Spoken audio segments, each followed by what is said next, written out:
किसका पत्र है उमा? सास ने पूछा। पिताजी का पत्र है माँ जी। गृह प्रवेश के लिए उत्सव का आयोजन कर रहे हैं, सो मुझे भी बुलाया है, उमा ने उत्तर दिया। जाना चाहती हो क्या? उमा के पति ने प्रश्न किया। कहीं जाने का प्रश्न ही नहीं उठता। बबलू की परीक्षा है, फिर मुझे भी तो छुट्टी नहीं मिलेगी। वैसे भी हम इतने स्वतंत्र थोड़ी हैं कि जब मन आए अटैची उठाकर चल पड़े। उमा व्यंग से मुस्कुराते हुए बोली। उसकी बात सुनकर पति भी मुस्कुराकर रह गए। माँ दूसरी ओर देखने लगी, पर मीना तिल मिलाकर रह गई। पुरानी घटनाएं तेजी से उसकी आंखों के सामने घूमने लगी। घड़ी में समय देखते हुए मीना अपने पति मनोज से बोली थी। कितनी देर कर दी आपने? गाड़ी छूटने को केवल 1 घंटा रह गया है। मैंने तुम्हारे कार्यालय में कई बार फ़ोन किया था। कहाँ चले गए थे? क्यों, कहीं जाना है क्या मीना? क्या मुझे और कोई काम नहीं जो सदा तुम्हारी ही हाजिरी में खड़ा रहूं? मनोज सुनते ही झंझला गया था। कितनी जल्दी भूल जाते हो तुम मनोज। सुबह ही तो बताया था कि माँ का फ़ोन आया है, मीना ने याद दिलाया। सहारनपुर से आए हुए कितने दिन हुए हैं तुम्हें मीना? पिछले सप्ताह ही तो लौटी हो, अब फिर जाने की तैयारी कर ली। अरे तो क्या हो गया? बेटी हूँ मैं उनकी, बुलाएंगे तो क्या जाऊंगी नहीं?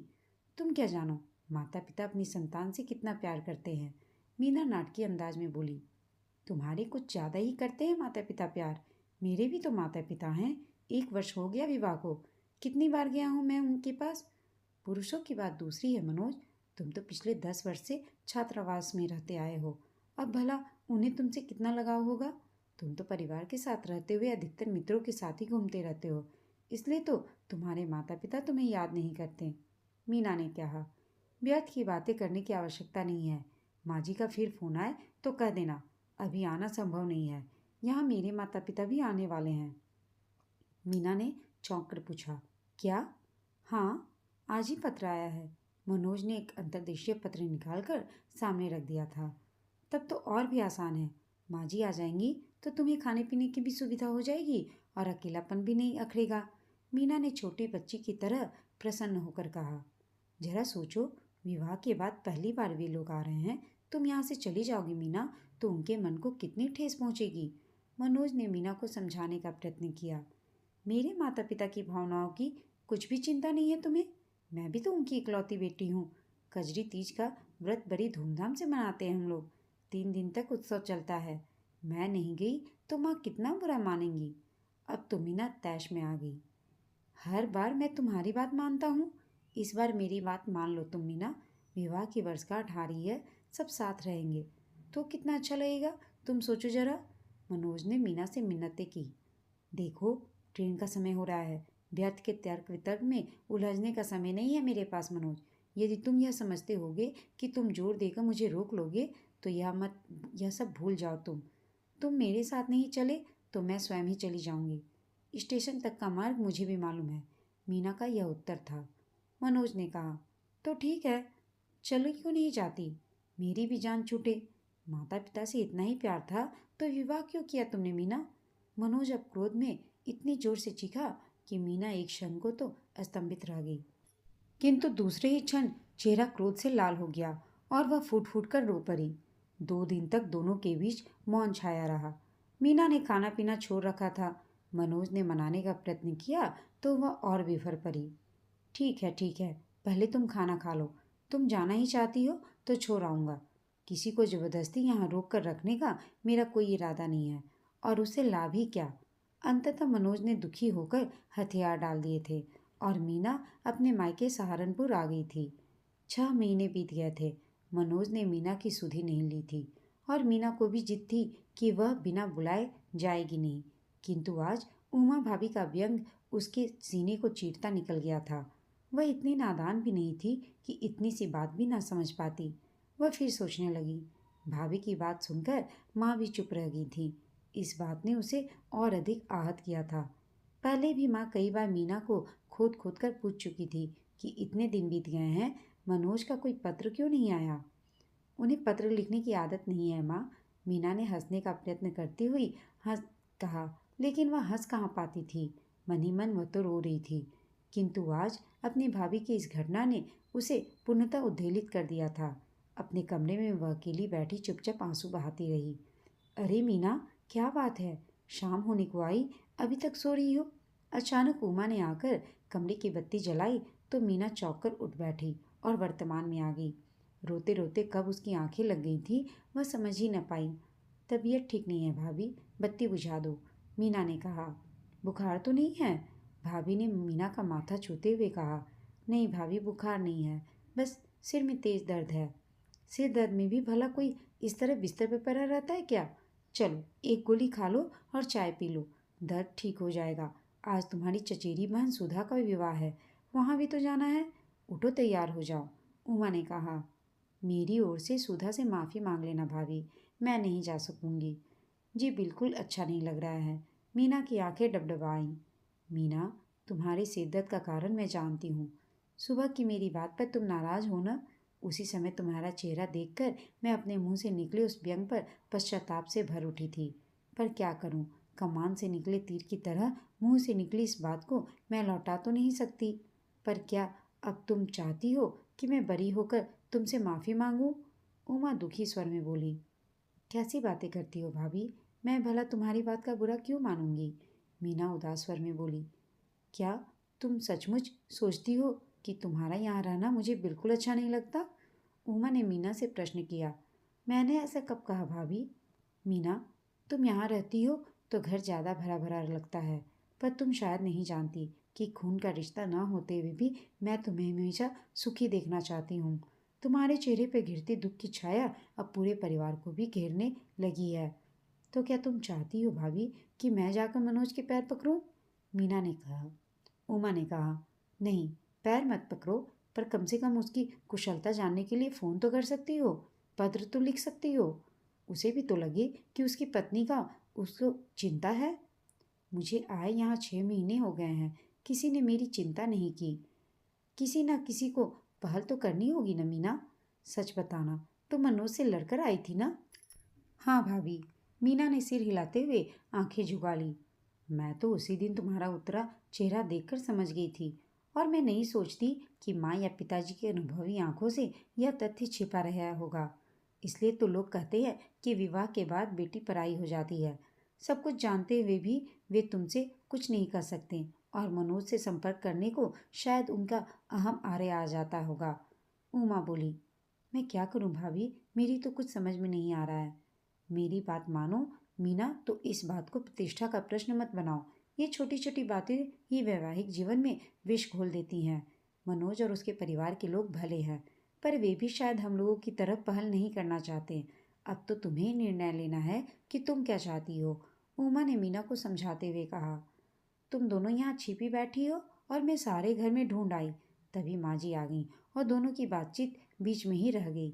मीना की तबीयत ठीक नहीं है माँ जी, वह विवाह में नहीं जाना चाहती। उमा ने अपनी सास की ओर देखा। क्यों, क्या हुआ मीना? सिर दर्द में दर्द है माँ? अरे, इसका तो चेहरा भी उतरा हुआ है। ठीक है, तुम ही चली जाओ, इसे आराम करने दो। मैं अकेली नहीं जाऊंगी। मीना नहीं जा रही तो आप चलिए, उमा ने अपनी सास से अनुरोध किया। ठीक है चलो, मैं चलती हूँ तुम्हारे साथ। जल्दी तैयार हो जाओ, देर हो रही है।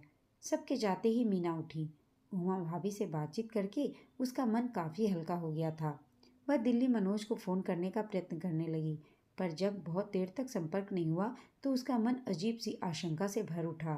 तभी उसे याद आया कि मनोज के पड़ोसी लाला भाई का फ़ोन नंबर उसके पास ही है। अतः उसने उनसे संपर्क करने का निश्चय किया। नमस्ते भाभी जी, मैं मीना बोल रही हूँ। मनोज कैसे हैं? काफ़ी दिनों से कोई समाचार नहीं मिला। मीना लाल भाई की पत्नी की आवाज़ पहचान कर बोली। अरे मीना बोल रही हो, क्या हो गया तुम्हें? इस बार तो मायके जाकर जम ही गई हो, यहाँ आने का नाम ही नहीं ले रही हो।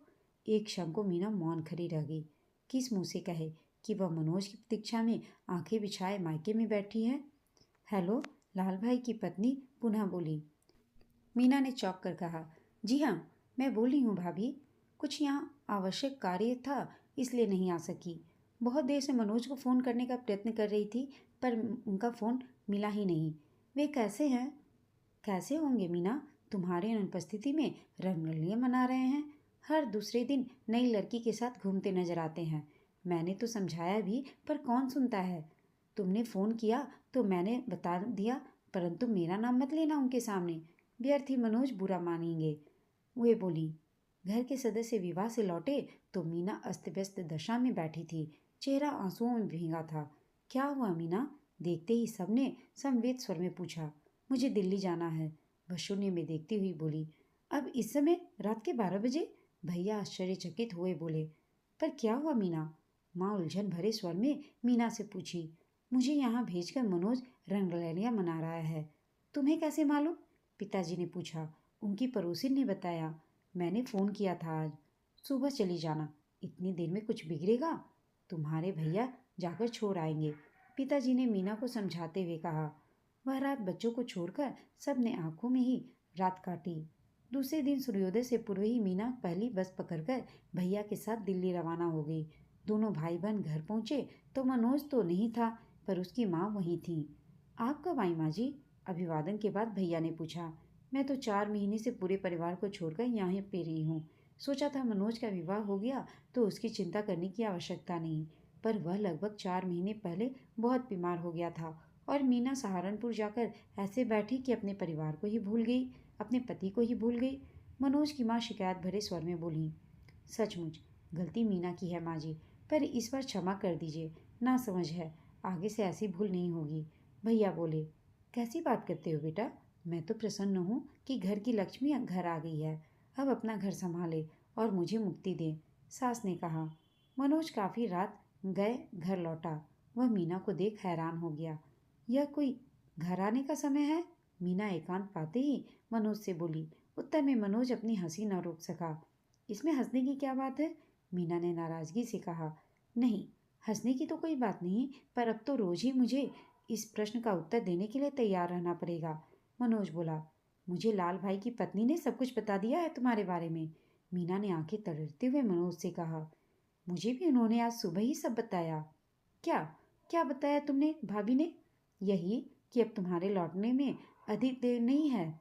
यानी कि उन्होंने सब झूठ कहा है मुझसे? यह तो तुम उन्हीं से पूछो। मैं बिना बुलाए आ गई, इसलिए अपनी विजय पर इठला रहे हो तुम मनोज? कैसी बातें कर रही हो मीना? हम दोनों क्या अलग हैं जो मैं अपमान और सम्मान जैसी ओछी बातें सोचूंगा? तुम अपने घर आई हो, इसमें शर्म कैसी? रही बात मेरे वहाँ आने की, तो एक बार लिखा होता या फ़ोन कर दिया होता तो मैं सिर के बल दौड़ा आता तुम्हारे पास। मुझ पर अपना जरा सा भी अधिकार समझते हो तो बिना बुलाए भी तो मेरे आ सकते थे तुम, मुझे लेने के लिए। हाँ, आ सकता था, पर सच कहूँ। हाँ हाँ, अब कह भी दो। तुम ठहरी इकलौती बेटी होंगी। याद है मेरे मना करने पर भी तुम कितने क्रोध में यहाँ से गई थी? वहाँ जाने पर तुम मेरा अपमान कर देती और मेरे साथ न आती तो शायद मैं यह सह न पाता। मीना सोच रही थी कि मनोज के विचार कितने सुलझे हुए हैं, और एक वह है जिसने अपनी हठधर्मी के कारण सबके जीवन में विष घोल दिया। वह तो उमा भाभी ने बचा लिया, जो उन्हें समय रहते ही मीना को समझाया, नहीं तो शायद पछतावे के अतिरिक्त कुछ भी हाथ न लगता। आज उसकी जिंदगी संभल गई थी, फिर से पटरी पर आ गई थी और एक घर फिर से टूटने से बच गया था। दोस्तों, आपको यह कहानी कैसी लगी कमेंट करके बताइएगा। साथ ही कहानी अच्छी लगी हो तो इसे लाइक शेयर और चैनल को सब्सक्राइब अवश्य कीजिएगा। कहानी सुनने के लिए आप सबका धन्यवाद।